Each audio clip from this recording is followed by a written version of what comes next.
बंटी नाम का एक हंसमुख हिरन था जिसे नाचना दुनिया में किसी भी चीज से ज्यादा पसंद था। उसे संगीत, वाद्य यंत्र या दर्शकों की जरूरत नहीं थी।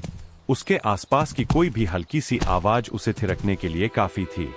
जब हवा धीरे धीरे पेड़ों से गुजरती तो बंटी झूम उठता और गोल गोल घूमने लगता। जब सुबह पक्षी चहचहाते तो वह अपने खुरों को उनकी ताल पर थपथपाने लगता। यहाँ तक कि डालियों से गिरते पत्तों की हल्की आवाज भी उसे उत्साह से उछलने और घूमने पर मजबूर कर देती थी। जंगल के सभी जानवर बंटी को नाचने वाला हिरन के नाम से जानते थे। उनमें से कुछ उस पर हंसते थे, कुछ उसकी प्रशंसा करते थे, लेकिन बंटी को इससे कोई फर्क नहीं पड़ता था। उसके लिए नाचना परम आनंद था। एक दिन ऊंचे पेड़ों के एक समूह के पास घूमते हुए बंटी को अचानक एक नई और अनोखी आवाज सुनाई दी। Tap tap, boom boom. यह पहले सुनी गई किसी भी आवाज से ज्यादा तेज और लयबद्ध थी। उसके कान खड़े हो गए और उसकी आंखें उत्साह से चमक उठीं। वाह, क्या जबरदस्त ताल है, उसने सोचा। एक पल भी इंतजार किए बिना बंटी नाचने लगा। वह पहले से कहीं ज्यादा ऊंचा उछलने लगा, तेजी से घूमने लगा और अपने खुर जोर से पटकने लगा।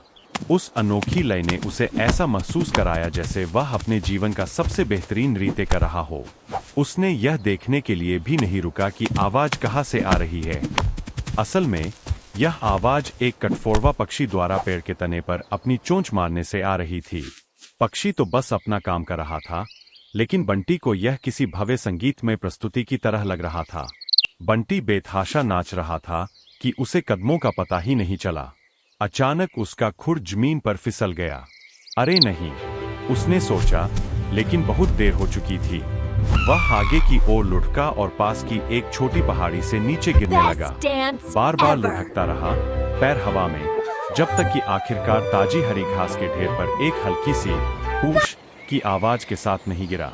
कुछ पल के लिए बंटी स्तब्ध पड़ा रहा, फिर धीरे धीरे उठा, अपने शरीर से धूल और घास झाड़ी और चारों ओर देखा। शर्मिंदा या परेशान होने के बजाय उसके चेहरे पर एक बड़ी मुस्कान आ गई। वाह, क्या बात है, बंटी ने खुशी से कहा।